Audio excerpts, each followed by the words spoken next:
Hello viewers, आप सभी को टैलेंट इंस्टीट्यूट में स्वागत है।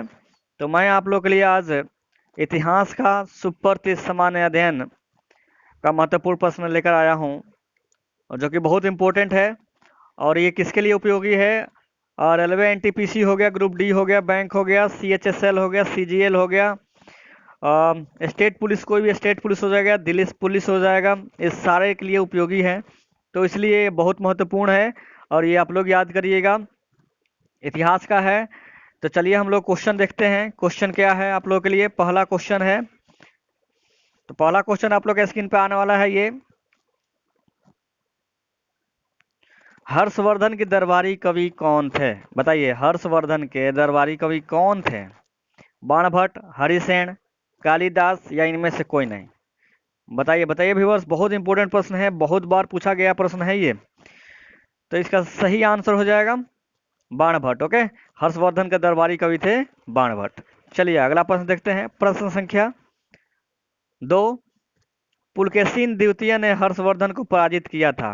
बताइए, पुलकेशिन द्वितीय ने हर्षवर्धन को पराजित किया था। कहाँ पे पराजित किया था? गंगा नदी के तट पर, यमुना नदी के तट पर, नर्मदा नदी के तट पर, और ये सिंधु नदी के तट पर। बताइए, ये क्वेश्चन बार बार पूछता है। बताइए व्यूअर्स, तो इसका राइट आंसर कौन सा हो जाएगा? तो इसका राइट आंसर हो जाएगा नर्मदा नदी के तट पर पुलकेशिन द्वितीय ने हर्षवर्धन को हराया था, नर्मदा नदी के तट पर। ओके, चलिए अगला प्रश्न देखते हैं। प्रश्न संख्या 3, हर्षवर्धन के भू राजस्व दर था। बताइए, हर्षवर्धन के भू राजस्व दर कितना था? 1/4, 1/6, 1/3 या 1/5? बताइए, इनमें से कौन सा जो है भू राजस्व दर था हर्षवर्धन के समय में? तो इसका राइट आंसर हो जाएगा 1/6। ओके, चलिए अगला प्रश्न देखते हैं। प्रश्न संख्या 4, पल्लव वंश के संस्थापक था। बताइए, कौन थे इसमें से पल्लव वंश के संस्थापक? बताइए, ये इतिहास का सारा क्वेश्चन है। तो पल्लव वंश का संस्थापक कौन था?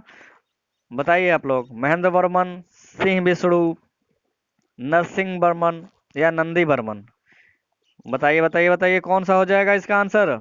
तो इसका सही आंसर हो जाएगा सिंह विष्णु। ओके, पल्लव वंश के संस्थापक थे सिंह विष्णु। चलिए अगला प्रश्न देखते हैं। प्रश्न संख्या 5, नटराज की मूर्तियां हैं। बताइए, नटराज की मूर्तियां कब की हैं? गुप्त काल की, सातवाहन काल की, चोल काल की या कुषाण काल की? बताइए, तो इसका राइट आंसर हो जाएगा व्यूअर्स चोल काल की। ओके, नटराज की मूर्तियां किस काल में बनती थी? चोल काल की हैं। चलिए अगला प्रश्न देखते हैं। प्रश्न संख्या 6, राष्ट्रकूट वंश का संस्थापक था। बताइए, इनमें से कौन है जो कि राष्ट्रकूट वंश का संस्थापक है? कृष्ण प्रथम, दंती दुर्ग, गोविंद द्वितीय, इनमें से कोई नहीं? बताइए व्यूअर्स, इसका सही आंसर कौन सा है? तो इसका सही आंसर हो जाएगा दंती दुर्ग। ओके, चलिए अगला प्रश्न देखते हैं। प्रश्न संख्या 7, तो प्रश्न संख्या 7 है, राष्ट्रकूट वंश की राजधानी थी। बताइए, राष्ट्रकूट वंश की राजधानी कहाँ पे थी? उज्जैन, मथुरा, वातापी या मानखेट? बताइए कहाँ पे थी, बोलिए। तो इसका सही आंसर क्या हो जाएगा? मानखेट था। ओके, राष्ट्रकूट वंश की राजधानी थी मानखेट। चलिए अगला प्रश्न देखते हैं। प्रश्न संख्या 8, तो प्रश्न संख्या 8 है, प्रथम भारत में प्रथम बार सैनिक शासन व्यवहार में लाया था। बताइए, कौन लाया था सबसे पहले सैनिक शासन व्यवहार में? ग्रीकों ने, चोलों ने, हिंद यूनानियों ने या इनमें से कोई नहीं? बताइए व्यूअर्स, बहुत अच्छा प्रश्न है ये। तो इसका सही आंसर हो जाएगा ग्रीकों ने लाया था। ओके, भारत में प्रथम बार सैनिक शासन व्यवहार में ग्रीकों ने लाया था। ओके, चलिए अगला प्रश्न देखते हैं। प्रश्न संख्या 9, नौ सैनिक शक्ति के लिए प्रसिद्ध था। बताइए, नौ सैनिक शक्ति के लिए कौन प्रसिद्ध थे? ग्रीकों ने, चोलों ने, कुषाणों ने या इनमें से कोई नहीं? बताइए, इसका सही आंसर क्या होगा व्यूवर्स, बोलिए। चलिए आप लोगों को ज्यादा वेट नहीं कराऊंगा, इसका आंसर मैं बता देता हूँ। तो इसका राइट आंसर हो जाएगा चोलों ने। ओके, नौसैनिक शक्ति के लिए प्रसिद्ध था। कौन था? चोलों ने था। चलिए अगला प्रश्न देखते हैं, प्रश्न संख्या 10। टोपी सीकर अपना जीवन निर्वाह करने वाला सुल्तान था। बताइए, टोपी सीकर अपना जीवन निर्वाह करने वाला कौन सुल्तान था? अलाउद्दीन आलम शाह, मोहम्मद बिन कासिम, नसरुद्दीन महमूद या महमूद गजनवी। बताइए इनमें से कौन जो थे सुल्तान जो कि टोपी सीकर अपना जीवन का निर्वाहन करते थे, जीवन व्यतीत करते थे। बताइए, तो इसका राइट आंसर हो जाएगा नसीरुद्दीन महमूद। ओके, नसीरुद्दीन महमूद जो थे टोपी सीकर अपना जीवन निर्वाह करने वाला सुल्तान थे। चलिए अगला प्रश्न देखते हैं, प्रश्न संख्या 11। सैयद वंश का संस्थापक था। बताइए कौन था? इनमें से कौन है जो कि सैयद वंश का संस्थापक है? दौलत खान, मीर कासिम, खिज्र खां या मोहम्मद गौरी। सैयद वंश का संस्थापक कौन है? तो इसका सही आंसर हो जाएगा खिज्र खां। ओके ओके व्यूअर्स, तो चलिए अगला प्रश्न देखते हैं, प्रश्न संख्या 12। वराह मिहिर थे। बताइए क्या थे वराह मिहिर? इतिहासकार थे, भूगोलविद थे कि खगोलविद थे, या इनमें से कोई नहीं थे? बताइए वराह मिहिर क्या थे? तो इसका राइट आंसर हो जाएगा व्यूअर्स खगोलविद। ओके, वराह मिहिर क्या थे? खगोलविद थे। चलिए अगला प्रश्न देखते हैं, प्रश्न संख्या 13। संगम युग का महान शासक था। बताइए संगम युग का, एक संगम युग था जो कि उनका महान शासक कौन था? करिकाल, आदिग इमाम, तोरमाण या इनमें से कोई नहीं? बताइए कौन सा है जो कि संगम युग का महान शासक था? तो बताइए इसका सही आंसर हो जाएगा करिकाल। ओके ओके व्यूअर्स, तो चलिए अगला प्रश्न देखते हैं, प्रश्न संख्या 14। संगम का तात्पर्य क्या है? बताइए संगम का क्या तात्पर्य था? नदियों का गोष्ठी, कवियों का गोष्ठी, कलाकारों की गोष्ठी या इनमें से कोई नहीं? बताइए कौन सा इसका राइट आंसर हो जाएगा? तो इसका राइट आंसर हो जाएगा कवियों की गोष्ठी। ओके, संगम का तात्पर्य है कवियों का गोष्ठी से। चलिए अगला प्रश्न देखते हैं, प्रश्न संख्या 15। जजिया कर का प्रचलन किया था। बताइए इनमें से कौन? तो ये आंसर मैंने पहले बोल दिया, बता दिया, मोहम्मद बिन कासिम ने। ओके, जजिया कर का प्रचलन कौन किया था? मोहम्मद बिन कासिम ने। ओके, चलिए अगला, और ये बहुत महत्वपूर्ण प्रश्न है, जजिया कर हर दम पूछते रहता है। चलिए अगला प्रश्न देखते हैं, प्रश्न संख्या 16। भारत पर आक्रमण करने वाला प्रथम मुस्लिम था। बताइए व्यूअर्स कौन था? भारत पर आक्रमण करने वाला प्रथम मुस्लिम था मोहम्मद बिन कासिम, बाबर, मोहम्मद गौरी, इनमें से कोई नहीं? बताइए कौन था भारत पर आक्रमण करने वाला प्रथम मुस्लिम था? तो इसका राइट आंसर हो जाएगा मोहम्मद बिन कासिम ही था। ओके, भारत में आक्रमण करने वाला प्रथम मुस्लिम था मोहम्मद बिन कासिम था। ओके, चलिए अगला प्रश्न देखते हैं, प्रश्न संख्या 17। महमूद गजनवी ने भारत पर हमला किया था। बताइए कितना बार महमूद गजनवी ने भारत पर हमला किया था? 15 बार, 16 बार, 17 बार या 19 बार? बताइए इनमें से कौन सा राइट आंसर है जो कि महमूद गजनवी ने भारत पर आक्रमण करते रहा है? कितना बार किया था? 17 बार में किया था। ओके, 17 बार महमूद गजनवी ने भारत पर आक्रमण किया था। चलिए अगला प्रश्न देखते हैं, प्रश्न संख्या 18। तराइन के प्रथम युद्ध में पृथ्वीराज चौहान ने हराया था। किसको हराया था? तराइन के प्रथम युद्ध, विश्व युद्ध कब हुआ था?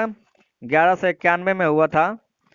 और ये तराइन के प्रथम युद्ध किसके किसके बीच हुआ था ये मैं बता दूंगा, तो आप लोग तो तुरंत बता दोगे आंसर। पृथ्वीराज चौहान ने किसको हराया था इनमें से? बताइए, बाबर को, मोहम्मद बिन कासिम को, या मोहम्मद गौरी को, या मोहम्मद महमूद गजनवी को? बताइए किसको हराया था पृथ्वीराज चौहान ने? तो इसका राइट आंसर हो जाएगा मोहम्मद गौरी को। और मोहम्मद गौरी ने फिर से 1192 ईस्वी में क्या कर दिया, पृथ्वीराज चौहान को भी हरा दिया। ओके, उसको तराइन के द्वितीय युद्ध बोलते हैं। ओके, तो पृथ्वीराज चौहान 1192 ईस्वी में हार गए थे, लेकिन 1191 ईस्वी में पृथ्वी चौहान ने मोहम्मद गौरी को हरा दिए थे। और 1192 में मोहम्मद गौरी ने पृथ्वीराज चौहान को हराया था, और उसको क्या कहते हैं हम लोग, तराइन का द्वितीय विश्व युद्ध, द्वितीय युद्ध कहते हैं। ओके, चलिए अगला प्रश्न देखते हैं। प्रश्न संख्या 19, सोमनाथ मंदिर को कौन लूटा था, बताइए। इनमें से कौन है जो कि सोमनाथ मंदिर को लूटा था, बताइए। मोहम्मद गौरी द्वारा लूटा गया था कि मोहम्मद गजनवी द्वारा, मोहम्मद बिन कासिम द्वारा, या जैनुल आबदीन द्वारा, बताइए किस में इनमें से कौन है जो कि सोमनाथ मंदिर को लूटा था। तो इसका राइट आंसर हो जाएगा महमूद गजनवी द्वारा। ओके, महमूद गजनवी ने सोमनाथ मंदिर को लूटा था। ओके, चलिए अगला प्रश्न देखते हैं।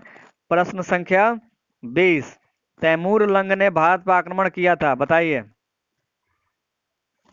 किसके शासन काल में तैमूर लंग ने भारत पर आक्रमण किया था, बाबर के काल में, नसरुद्दीन मोहम्मद के काल में, फिरोज शाह तुगलक के काल में, या इनमें से कोई नहीं। तो इसका क्या होगा राइट आंसर, बताइए व्यूअर्स। तो इसका राइट आंसर हो जाएगा नसीरुद्दीन मोहम्मद के काल में ये क्या किया था, तैमूर लंग ने भारत पर आक्रमण किया था।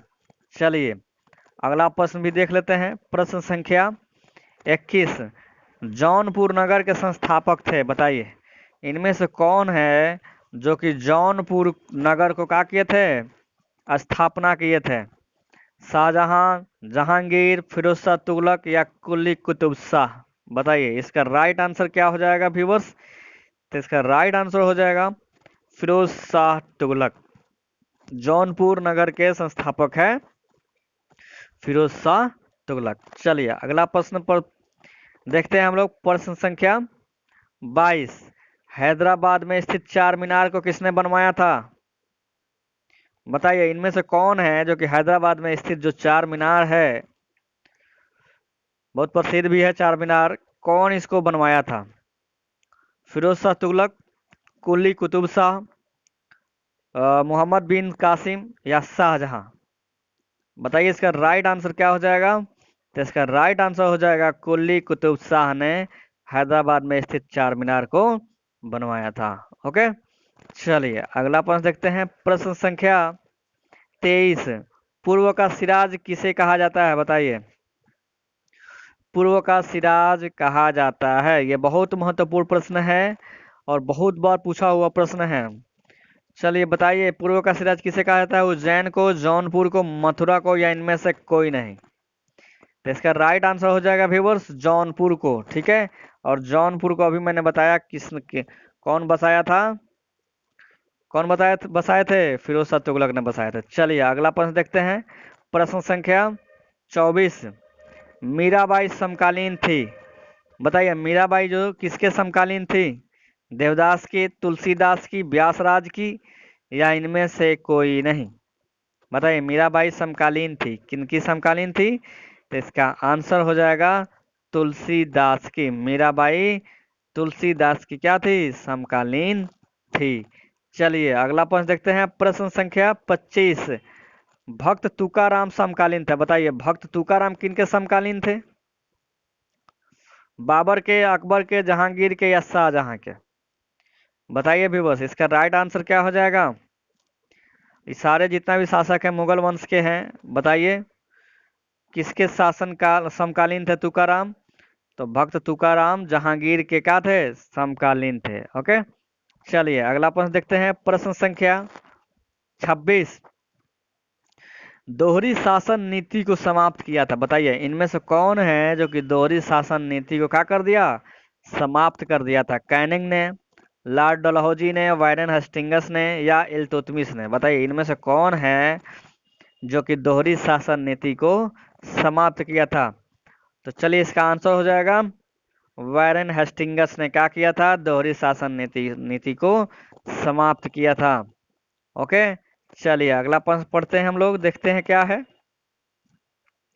तो अगला प्रश्न है 27 गुलाम वंश का स्थापना किसने किया था? बताइए, गुलाम वंश का स्थापना किसने किया था? फिरोज शाह तुगलक, कुतुबुद्दीन ऐबक, इल्तुतमिश या बहादुर शाह?